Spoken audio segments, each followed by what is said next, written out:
Australian basketball hopes for Caitlin Clark effect to flow into new WNBL season. Leading WNBL figures have declared 2024 to be the year of women's basketball as Caitlin Clark drives unprecedented interest in the U.S. and the Australian League enjoys surging investor, commercial, and broadcaster support. The WNBL tips off next week when new club Geelong United take on Townsville on Wednesday, while Nine Go's broadcast of Sydney v Canberra the following Sunday will be the first match shown on a free-to-air main channel in 5 years. The New York Liberty celebrate after winning the 2024 WNBA Finals on Sunday night at Barclays Center. The New York Liberty show investment in women's sports is simply good business. Read more. The head of the WNBL, Christy Collier-Hill, said at the season launch in Melbourne on Wednesday that the league's commercial revenue, led by new deals with Ford, Foot Locker, and Latina Fresh, has increased 61% this year. Last year was definitely the year of women's football with the World Cup, the global interest and growth and recognition, and all of the leagues across the world growing, she said. This year, 100% it's the year of women's basketball.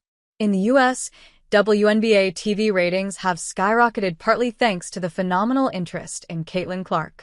The deciding finals game earlier this week, in which the Minnesota Lynx's Australian Alana Smith was unable to stop the New York Liberty of her Opals coach Sandy Brondello, was the highest-rated WNBA Finals game since 1999, the period of the league's early buzz. It's not all down to Caitlin Clark, but certainly a big part of it is, Collier-Hill said. The growth of the WNBA has been absolutely phenomenal, and that flow-on effect helps the sport grow globally, and we are the second-best league in the world. 10 of Australia's Paris Olympians will play in the WNBL this year, with many returning from overseas contracts. They will be joined by former number 1 WNBA draft pick Charlie Collier, who has signed for Canberra.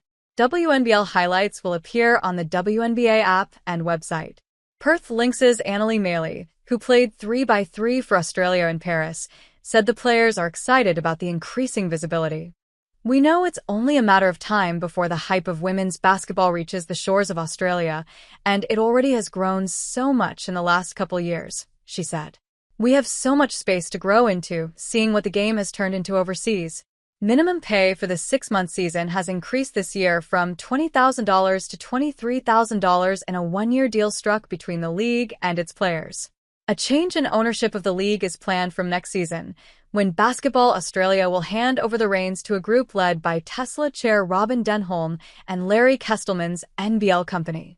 We as women and as incredible athletes have paved the way for the pathways to begin, for it to be a more sustainable career for the girls coming after us, and it's all about the visibility, Maley said.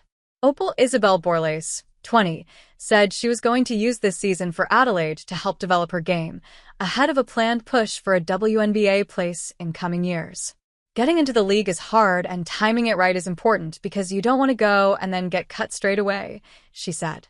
The 2023-24 All-WNBL first-teamer cited the experience of Clark, who was successful this year as a 22-year-old rookie, as well as Opal's teammate Jade Melbourne, who at the same age became a reliable contributor for the Washington Mystics in the WNBA this year. Atlanta selected Borlase with the 20th pick in this year's WNBA draft, and the South Australian said she remains in contact with the franchise. My feedback from Atlanta was watch more basketball, so I watched a lot of WNBA this year, she said. In the finals, a contentious fall on Smith helped send the winner-takes-all Game 5 to overtime, ultimately leading to the Liberty's win. Borlase was in no doubt about the call. Not a foul, she said. Bad actors spreading disinformation online to fuel intolerance. Teams of lawyers from the rich and powerful trying to stop us publishing stories they don't want you to see. Lobby groups with opaque funding who are determined to undermine facts about the climate emergency and other established science.